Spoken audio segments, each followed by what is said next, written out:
नमस्कार, रोहिणीज किचनमध्ये आपलं खूप खूप मनापासून स्वागत आहे. आज आपण पनीर बनवणार आहे. तर अगदी ढाबा स्टाईल मस्त पनीर, घरातलं सगळं साहित्य वापरून आपण इथे पनीरची भाजी बनवणार आहे.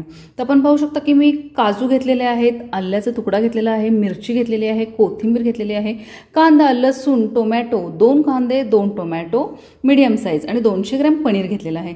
तसेच इथे धने जिरे पावडर, लाल तिखट, कांदा लसूण तिखट घेतलेलं नाही, तर जे कश्मीरी लाल तिखट असतं ते घेतलेलं आहे. त्याचबरोबर 2 तेजपत्ता, 5 लवंग, त्याच्यानंतर 3 तुकडे दालचिनी आणि 1 वेलदोडा, त्याचबरोबर हे जायपत्री. तर याला जायपत्री म्हणतात. तर ह्या अशा पद्धतीचे आपण जायपत्रीचा 1 तुकडा घेतलेला आहे. मीठ आणि हिंग.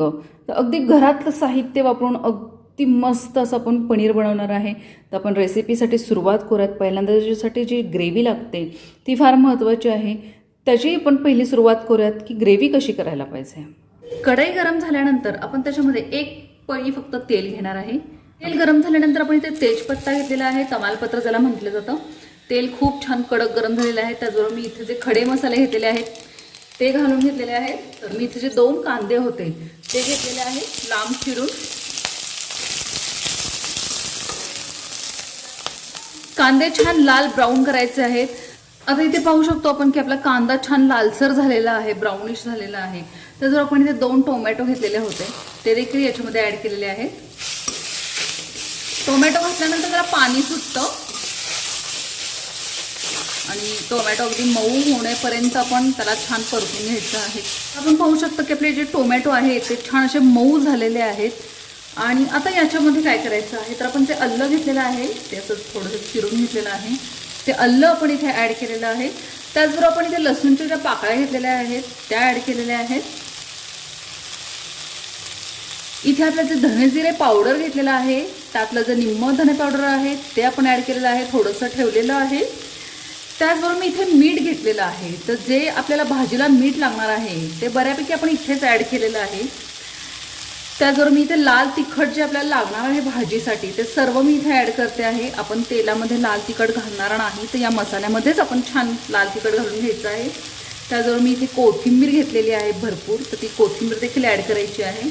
कोथिंबीरीने टेस्ट खूप छान येते. त्याचबरोबर मी इथे हिरव्या मिरच्या घेतलेल्या आहेत. तर 2 हिरव्या मिरच्या मी यामध्ये ॲड करते आहे. 1 हिरवी मिरची आपण फोडणीसाठी वापरणार आहे, तर 1 हिरवी मिरची आपण मसाल्यामध्ये वापरणार आहे ग्रेव्हीमध्ये. तर अशा पद्धतीने आपण हे जे सर्व मिश्रण घेतलेलं आहे ते छान एकजीव करून घ्यायचं आहे. पुन्हा 1 ते 2च मिनिटं आपण तेलामध्ये परतणार आहोत. आता आपलं मिश्रण हे खूप छान मिक्स झालेलं आहे आणि आता आपण गॅस बंद करणार आहे आणि हे जे मिश्रण आहे ते थंड झाल्यानंतर आपण मिक्सरला बारीक करून घेणार आहे. तर आपण इथे पाहू, आपण 200 ग्रॅम पनीर घेतलेलं आहे. अशी पनीरची स्लाइस आहे आणि हे जे पनीर आहे ते मी पाण्यात धुवून घेतलेलं आहे. जसं म्हणजे आपण हे पॅकेट्समध्ये होतं त्या पॅकेटमधून बाहेर काढल्यानंतर मी हे पनीर फक्त पाण्याने धुवून घेतलेलं आहे. पाण्यामध्ये बुडवून ठेवायचं नाही किंवा हे पनीर आपण तळायचं देखील नाही. अगदी सॉफ्ट असं हे पनीर खूप छान होतं. तर आता याचे आपण स्लाइस करून घेणार आहोत. स्लाइस करून घेतलेले आहेत. तर असे क्यूब्स खूप सुंदर झालेले आहेत पनीरचे. आपला मसाला खूप छान असा मस्त बारीक झालेला आहे. आपण पाहू शकता की फक्त घरातलं साहित्य वापरून एवढा सुंदर असा मसाला आपला झालेला आहे. तर अगदी छान अशी पेस्ट झालेली आहे. ही ग्रेव्हीज खूप इम्पॉर्टंट आहे. मगाशी आपण ज्या चमच्याने तेल घेतलं होतं त्याच चमच्याने आपण पुन्हा 2 चमचे तेल घेतो आहोत. तेल गरम झाल्यानंतर आपण इथे तमालपत्र ॲड करणार आहे. 2 तमालपत्र आपण मसाल्यामध्ये घेतले होते, 2 तमालपत्र फोडणीसाठी घेतलेले आहे. जी मिरची आहे 1 मिरची तिला कट्स मारलेले आहेत मधून, तर ती मिरची देखील ॲड केलेली आहे. परतल्यानंतर आपण इथे हिंग जे घेतलेलं आहे ते हिंग ॲड केलेलं आहे. त्याचबरोबर मी इथे काजू घेतलेले आहेत अखंड, तर अखंड काजू देखील याच्यामध्ये गरम करायचे आहेत. साईडला करू आणि जो आपण मसाला घेतलेला होता मिक्सरला बारीक करून तो आपण इथे ॲड करणार आहे. ॲड करून घेतलेला आहे तो देखील आता छान तेलात परतून घ्यायचा आहे.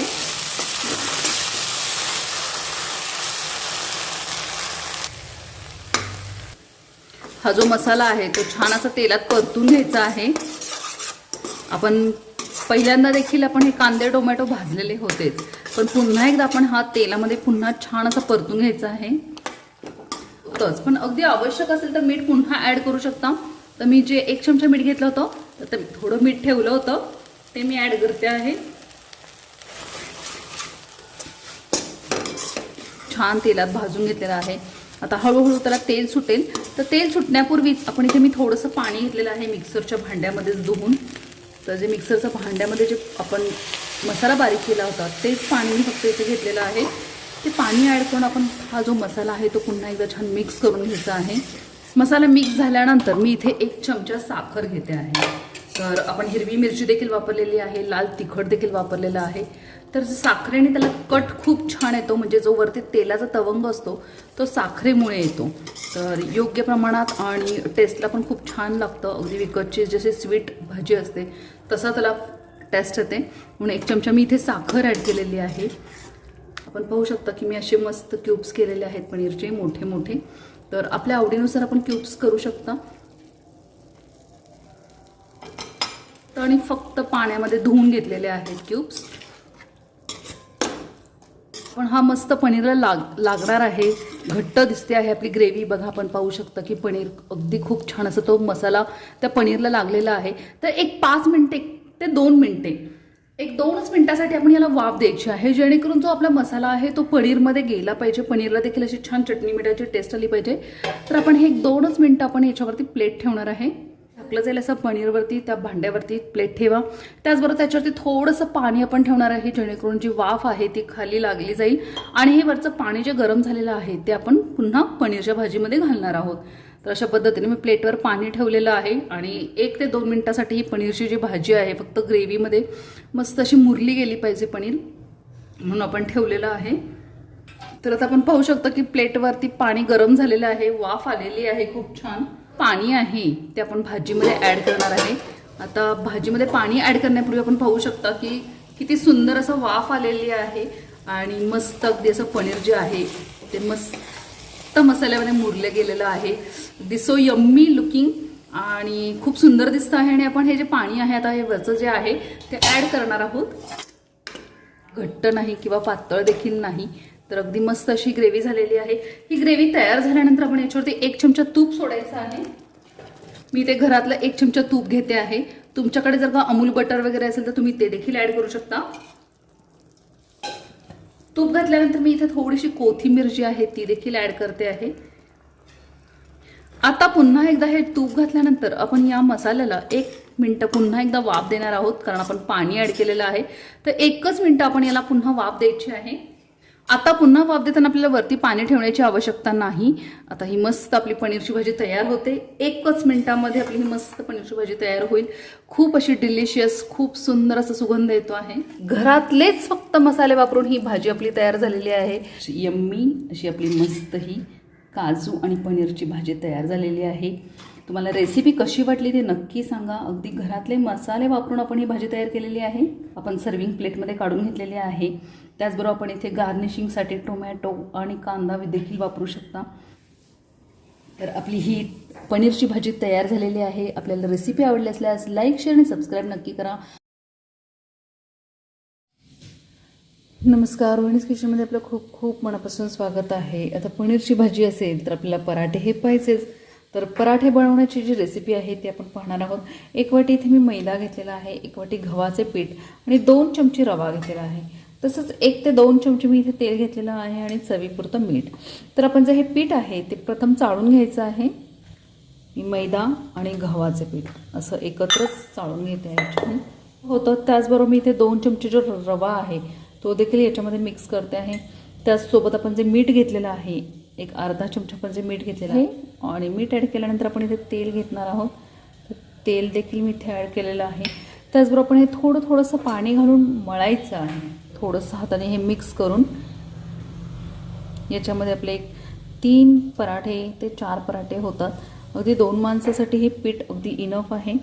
तर आपण अगदी थोडंसं पाणी हातात घेऊन हे मळून घ्यायचं आहे छान. आणि याला आत्ताच अशी खूप छान जाळी देखील पडते आहे. तर अगदी फ्लफी असे आपले हे मस्त पराठे तयार होतात. तर हे जे पीठ आहे ते 5 ते 10 मिनिटं आपण झाकून ठेवायचं आहे. एका वाटीमध्ये घालून आपण याला छान झाकून ठेवणार आहोत. आपण फक्त हलक्या हाताने पीठ मळून घेतलेलं आहे. तर या भांड्यामध्ये थोडासा तेलाचा हात लावायचा आहे. थोडासा तेलाचा हात लावून घेतलेला आहे आणि 15 ते 20 मिनिटासाठी आपण हे पीठ झाकून ठेवायचं आहे. 10 ते 15 मिनिटं झालेले आहे. तर आपण पाहू शकता की अगदी असं छान असं आपलं पीठ झालेलं आहे. 2, 3 आणि 4 असे 4 गोळे आपले तयार झालेले आहेत. समान भाग करून घ्यायचे आहे आणि गोळे करून घेताना हा जो असा पार्ट आहे पराठ्यांचा हा असा आत घ्यायचा आहे प्रत्येक वेळेला आणि मग हा असा पराठा खालून दुमडून घ्यायचा आहे. हे अशा पद्धतीने. त्यामुळे काय होतं तर अगदी खूप हलके असे छान आपले पराठे होतात. आहे मैदा आहे, मैद्यामध्येच मी असं छान डीप करून घेतलेलं आहे. तर हलक्याच हाताने हे असे आपल्याला थोडासा गोळा लाटून घ्यायचा आहे. अगदी छोटासा असा आपण गोळा गोल लाटून घेतलेला आहे. हा गोळा लाटून झाल्यानंतर याच्यावरती आपण तूप सोडायचं आहे. आता आपण पाहू शकता की माझ्याकडे तूप आहे, अगदी घरातलंच तूप. मी कुठेही अमूल बटर किंवा आणखीन विकतचं काही वापरलं नाही. तर मी 1 चमचा तूप सोडून घेतलेलं आहे. त्याचबरोबर मी इथे कोरडं जे पीठ असतं मैद्याचं जे पीठ आहे ते देखील याच्यावरती भुरभुरायचं आहे. त्यानंतर आपल्याला याची जी घडी आहे ती अशा पद्धतीने आपण याची घडी घालून घ्यायची आहे. See like that. अशा आपण पद्धतीने घडी घालून घेणार आहोत आणि याला थोडंसं प्रेस करून पुन्हा आपण पिठामध्ये डीप करून घ्यायचं आहे. मध्ये डीप केलेलं आहे आणि मग हे अशी पराठे आपल्याला लाटायचे आहेत. ते छान लाटून झालेले, कुठेही चिकटपणा आलेलं नाही. आपला तवा गरम झालेला आहे. तव्यावरती आपण प्रथम तूप सोडून घेणार आहे. तुमच्याकडे अमूल बटर असेल तर तुम्ही अमूल बटर देखील घेऊ शकता. माझ्याकडे अगदी घरातलं तूप आहे म्हणून मी अगदी अर्धा चमचा मी तूप सोडलेलं आहे याच्यावरती. तूप सोडल्यानंतर हा बघा अगदी इझिली असा पराठा मी याच्यावरती सोडते आहे. असेल पराठ्यावरती तर तुम्ही कोथिंबीर देखील अशी स्प्रेड करू शकता पराठ्यामध्ये. तर ते एक साईडने आपण तूप पुन्हा एकदा थोडंसं तूप सोडून घ्यायचं आहे आणि हा पराठा परतून घ्यायचा आहे. तर परतल्यानंतर पुन्हा आपल्याला पाहू शकता की मस्त असं तूप सोडायचं आहे याच्यावरती आणि टम्म असा आपला फुगलेला आहे पराठा. आणि असं हाताने थोडंसं हलकंसं काठ दाबून आपण पराठे छान भाजून घ्यायचे आहे. अगदी खमंग असा कुरकुरीत आपला पराठा तयार झालेला आहे. आपण पाहू शकता की अगदी दोन्ही बाजूने आपले पराठे खूप छान खमंग भाजले गेलेले आहेत आणि आता हा आपले पराठे सर्विंगसाठी तयार आहे. अगदी आपण घरात बनवलेले हे हॉटेलसारखे पनीर आणि मस्त असे पराठे तयार झालेले आहेत. आणि रेसिपी आवडली असल्यास लाईक, शेअर आणि सबस्क्राईब नक्की करा. थँक्यू.